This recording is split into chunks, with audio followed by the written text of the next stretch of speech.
From valedictorian to accused assassin, there are still so many questions in the case of Luigi Mangione, the man now accused of murdering the CEO of UnitedHealthcare. There are the basic questions of how and why, but there's also the mystery of Mangione's past. For about 6 months before the shooting, Mangione was off the grid. He cut contact with friends and family and even stopped posting on social media. His last post, an eerie message about Ted Kaczynski, the Unabomber, and then his socials went dark. But why? And what was his mindset during all of this? We're turning to forensic psychologist and private investigator Dr. Joni Johnston to take a deep dive into Mangione's past. Before all that, though, let's start with the days leading up to his alleged crime. On November 24th, surveillance cameras caught Mangione at the Port Authority bus terminal in New York City. The bus came from Atlanta, but it's still unclear where exactly Mangione got on. On November 30th, Mangione likely checked in at the Housing International New York City hostel, where he used the fake New Jersey ID with the name Mark Rosario. That's the same ID Pennsylvania police officers would later collect as evidence. At about 5 a.m. on December 4th, more surveillance cameras captured Mangione outside the hotel, holding what looks like an e-bike battery. An hour later, at 6:19, he's caught on camera again, throwing something away. By 6:29 a.m., he's caught on camera walking past a parking lot on West 54th Street. That's across the street from the New York Hilton Midtown. Minutes later, at 6:44, UnitedHealthcare CEO Brian Thompson is gunned down in front of that hotel.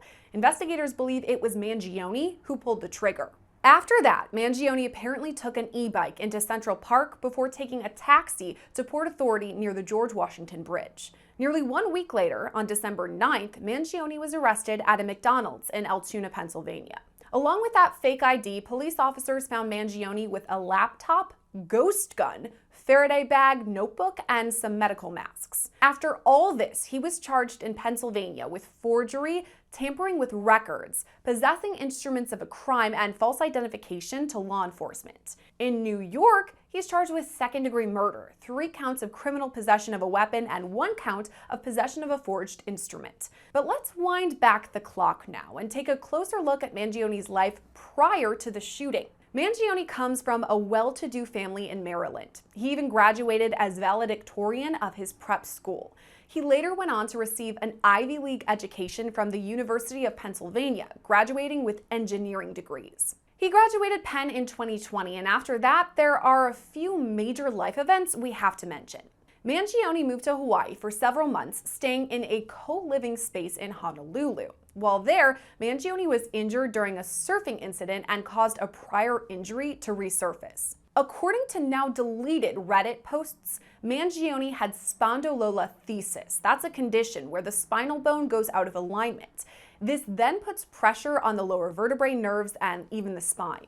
Mangione posted about this frequently online, saying at times he was in chronic pain. He wrote, quote, "It was completely devastating as a young athletic person." Now, according to reports, Mangione eventually received a spinal fusion surgery, later writing he was, quote, "on literally 0 pain meds and was able to sit, walk, and even stand without pain." That was a post Mangione made on Reddit, and that's the platform he later made his final social media post before going completely dark. That final post was made on May 25th in a subreddit called Ted Kaczynski.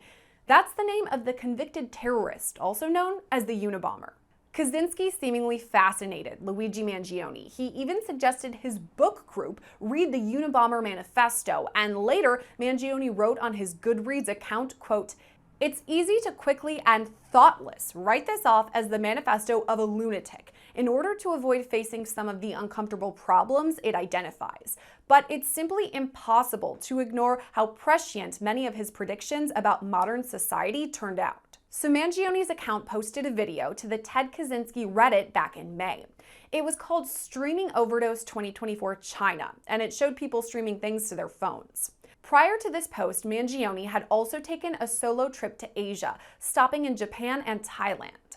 Prior to that trip, Mangione told his friends he wanted to catch up on reading, writing, and wanted to zen out. Mangione seemingly took that to the extreme in late May when he dropped all contact with friends and family. For about 6 months before Brian Thompson's shooting, Mangione went quiet. His family says calls, texts, and DMs were left unanswered. Family members even reached out to Mangione's old friends and former classmates, all who had no idea where he was. Finally, on November 18th, Mangione's family reported him missing. It's not totally clear why they waited that long. He was reported missing in San Francisco, where his mom said Mangione worked at True Car. That's a website that sells used cars. But according to True Car, Mangione hadn't worked there since 2023. From May 25th until December 4th, it seems that no one knew where Mangione was. He only emerged after the shooting death of Brian Thompson and his arrest in Altoona, Pennsylvania. Now, there is still a lot of questions in the story of Luigi Mangione, so we're turning to forensic psychologist and private investigator Joni Johnston for some answers. Joni, thank you for coming on with us today. It's really an honor to be here. So, this story is the one that everyone is talking about because it's so shocking, the details of it. And I just want to break those down a bit. To start, even the murder of a CEO in broad daylight, wild. We have an assassin. Then we find out he's 26, so he's a young man. And after that, we find out he was missing for 6 months. What does that tell you that he was kind of MIA for half a year before the shooting? Well, from everything that we've heard and his friends have come out and said, this was very out of character for him. So, and his family apparently didn't see him for months. And so, this is somebody who, based on his history, appears to have been popular, pretty social, have a lot of friends, be very public in the social media. And all of a sudden, this guy kind of goes dark. And I think what that tells us is something happened in this young man's life that caused him or contributed to him behaving very abnormally for him. And that's something that is something we see sometimes when somebody's going through some kind of mental trauma, some kind of life stress or life event that has really thrown them for a loop and they're not able to handle very well. So, when we're talking about him completely cutting off his friends and family, he doesn't post on social media anymore. That to you is a red flag that there may have been a trigger to cause these actions? Well, it certainly tells us that something is up when somebody starts behaving out of character. And the first thing that comes to mind for me when people start isolating themselves is depression. Because when we're feeling, depressed, everything takes so much energy. And things that we normally do, we don't get pleasure out of doing them. And we start feeling like maybe we're a burden to other people, we're not fun to be around, and we start isolating ourselves. And the unfortunate part of that, in addition to not getting the social support that we need, is that what can happen is that it's almost like we're in our own echo chamber. We are not getting feedback from other people. And anybody who's been depressed, and again, I haven't diagnosed Luigi Mangione, I haven't seen him, so I can't say for sure he was depressed, but I've worked with many people who are depressed. And one of the things that I've observed over and over again is that depression creates its own distortions. We start thinking that we're never going to feel better, that it's always been this way, that we can't remember what it felt like to be happy. And without that support, without those kind of other opinions to kind of go, no, wait a minute, I've known you for this many years. This is not how you normally are. Life was good at one point. It's going to get better again. It's easy to get sunk into this and think it's going to last forever. And um, perhaps particularly in this case, it can lead to more distortions. We're not getting feedback from other people, so we can start looking for reasons that we're so unhappy or reasons that we feel the way that we do. And I know sometimes there's an instance in a person's life that triggers their downward spiral or their depression. And in Luigi Mangione's case, we know that he suffered with chronic back pain for some time. This is what he wrote about on Reddit. We've heard about it. And then now he's accused of murdering a CEO of a healthcare company. So connecting the dots a bit there, do you think that injury, if it's affecting his day to day life, could have led to potential depression? I think there are almost always multiple causes of murder. And so it's impossible for me to say that any life event caused somebody to kill somebody else. But we also know that chronic pain is so wearing on people, and particularly when they're young and they don't see an end to it. They think that this is how it's always going to be. Maybe they've tried a bunch of different things, they're not working. They've done procedures they thought were going to be helpful and they weren't. And so I think that can really result in a downward spiral. And one of the things that we do know is that when you look at depression and anger, sometimes they're like two sides of the same coin. And so what can start out as depression can very easily, for some people at least, start becoming tainted with anger because they're looking for some alleviation to the pain that they're suffering. And it's either depression or anger or both. I know relationships are a big deal too for pretty much all of us. And in this instance, some of his friends have reported that Luigi Mangione wasn't able to be intimate physically because of this ailment that he had. So he was isolated in the romantic sense. Do you think that could have fueled something as well? Well, certainly, part of the 20s is finding, oftentimes that person that means so much to us. We start developing our first serious relationships oftentimes in our 20s. And again, to think that you have a health condition that not only is perhaps curtailing your activities, you can't do the sports or the activities that you like to do. Maybe it's affecting your energy level. You're looking at your friends who are the same age who aren't experiencing the things that you are. That in and of itself would be very, very stressful and very distressing.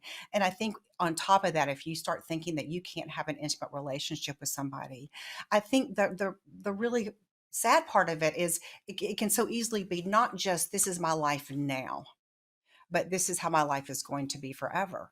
And when people start feeling hopeless and that things aren't going to change and feeling helpless, then I think it can open the door to thoughts creeping in, oftentimes, and certainly more often, about suicide, but in some cases, homicide as well. Hey, I'm gonna take a guess and say a lot of you who watch our videos might be business owners, maybe even some sort of side hustle you're trying to build. That's why I have to talk to you about our sponsor, Odoo. Odoo is a free all-in-one business management software that provides you with a range of apps that help with the day-to-day of owning a business.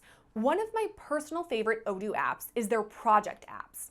There are multiple views in the Projects app, like the Kanban view that organizes tasks by stage, or there's the Gantt view that gives you a timeline of your tasks. Seriously, it just makes things so simple and easy to organize. Also in the Projects app, you can directly bill customers according to time spent on tasks, which is honestly just a big time saver. So right now you can click our link odoo.com/lcnews23 and try Odoo and their Projects app for free today. You know, it's interesting we're talking about these 6 months ahead of the shooting where we really don't know where he was. He was off the grid pretty much. But investigators are going to want to know more about what led up to the shooting. So, how do they go about digging into his mind and his actions for the past half of a year? Well, they're going to have to really investigate him, as a human being, not just as a murder suspect or somebody who's been accused and charged with murder. Meaning they're going to have to start looking for neighbors, looking where was this guy living, what was his phone contacts, was he talking to anybody on the phone? They may go out to people who saw him at the grocery store, or people who came into contact with him. They're going to want to do as much as they can to look for other people who came into contact with him and get information from them about how he came across. So I think they're really going to have to do their due diligence in trying to get. And often the other thing is, I don't know what if they have his computer and those kinds of things, because sometimes if somebody's very active on social media, they're active as a juror, somebody who writes things down. They're also going to be looking for things like, did this guy have a diary? Did he take other notes? Did he keep some kind of log during this, 6 month period of time where nobody seems to know where he is? And kind of almost do like a psychological autopsy, in terms of looking at where this person, what his life is like for these 6 months leading up to allegedly what he did.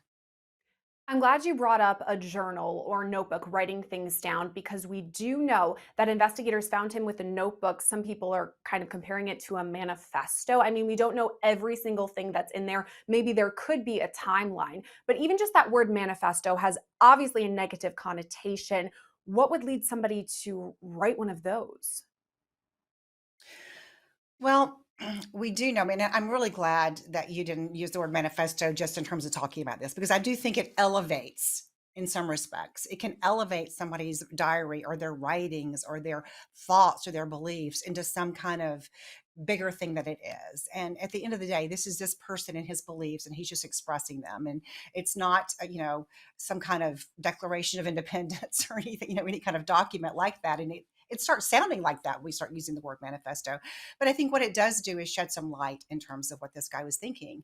And it sounds like this is somebody who I suspect because of his own unhappiness and pain that he was in, uh, began looking for some kind of a cause. Not so. I think this is somebody who, from what we know so far, doesn't have any criminal history.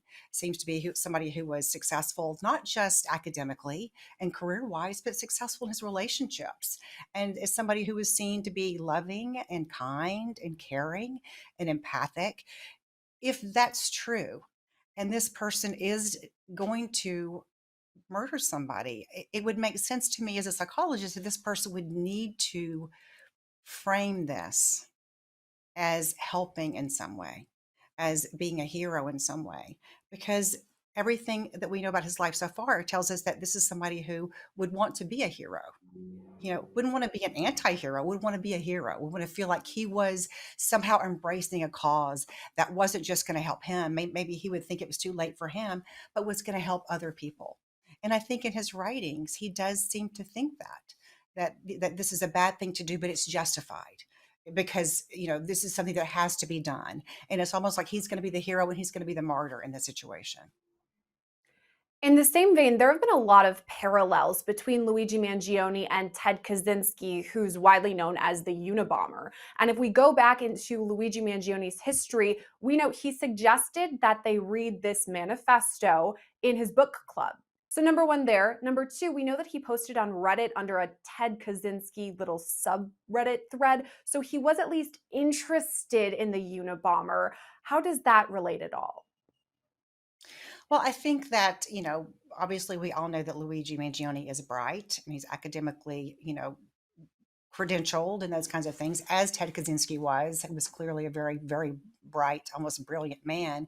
And yet it's somebody who chose to kind of, in his own mind, kind of rage against the machine and take a very concerted stance. And I think in Ted Kaczynski's mind as the Unabomber, he felt very politically and ideologically motivated, and he felt like he was fighting this bigger fight. And so it's not surprising that Luigi Mangione, in terms of the actions that he took and what he did and what he wrote, that he would see Ted Kaczynski as somebody, if not a direct role model, but somebody he could relate to. Hey, this is somebody who was smart. This is somebody who was gifted. This is somebody who had everything, was a professor at one point, and yet he, saw things differently. He saw this need to fight against things he thought were wrong, and he justified that. The Unabomber, I don't think ever felt any remorse for the things that he did. And for Luigi Mangione, kind of go, yeah, I can relate to this guy and the things and what he was thinking and feeling. I think it's undeniable to say that he obviously was very intelligent. I mean, he was the valedictorian of the prep school that he went to in high school. He ended up going to the University of Pennsylvania, Penn. I mean, that's an Ivy League school. He graduated with a degree in engineering. So this is a guy, at least on paper, is a smart guy. I mean, a lot of people, though, get engineering degrees. They go on about their life and they aren't accused of murder. So how do we take the step from this valedictorian to accused murderer? Well, I mean, we certainly know that intelligence and criminal behavior, there's not much relationship between the two. In other words, being smart is not a protective factor when you're talking about criminal behavior. Now, certainly he had many things we would think that would be protective. He had a loving family, he had opportunities, he had a good education and those kinds of things. And so I think that's one of the things that shocks us to kind of go, this guy had all these opportunities. And we know that there are people who do commit crimes ultimately because of this lack of opportunities that they have. But to say that somebody is smart and why would you do this? I mean, every day we read stories of, a doctor who murders his wife, or I mean, very, very smart people, at least academically smart, who make very, very bad decisions and take the law into their own hand for a lot of different reasons, oftentimes for selfish motivations. They want to, they rather have their mistress than their wife. So I think intelligence, we are, of course, always kind of like, wow, this person's so smart. Wouldn't he think about the consequences? I mean, I think that's a lot of times the parallel, but we see this every day. And certainly when you look at, what we know so far, it sounds like he made some, smart choices in terms of some of the premeditation, yet other things he did didn't make any sense at all in terms of getting caught. What do you think, based on the reporting right now, you personally, that this was a 6 month preparation and he finally executed it? Some people are saying he only was caught because he wanted to be, or do you think it was a slip up? I mean, what's going through your mind? I definitely think that he took some time to plan this. There just seems to be a lot of evidence that he took. Did he take 6 months doing that? I can't say that, but I think he probably took a few months at least to plan this out once he made the decision to do it. And if I had to guess, I guess, or speculate, I would say that, it wouldn't surprise me to think that this 6 months ago, he went through some personal crisis and the thoughts that he had already been having began crystallizing. And we do see different behaviors when, as long as somebody's thinking about it, they're oftentimes writing about it, they're pondering about it, they're researching it. Once they make the decision to do it, they switch gears and they start planning and thinking of how they're going to do it. And so I do think this is somebody who spent some time thinking about doing it and then deciding to do it. I have rarely come across anybody who's broken the law who wanted to get caught. I think sometimes people make stupid mistakes, and so it looks like they get caught. And what it seems to me like, again, based on what we know, and we see this, I see this so often in terms of interviewing um, inmates that I work with in in prison. Sometimes it's people will put all this time into planning it, and yet there's no afterthought really. It's almost like they put so much energy into planning the actual event that what happens next, other than maybe the immediate escape, it's like they just don't know what to do. They run out of energy and they can get caught by making these stupid mistakes. And, I think all of us might kind of go, okay, if we're going to have a criminal mastermind, certainly this person has a getaway plan that extends beyond leaving New York City and going to McDonald's.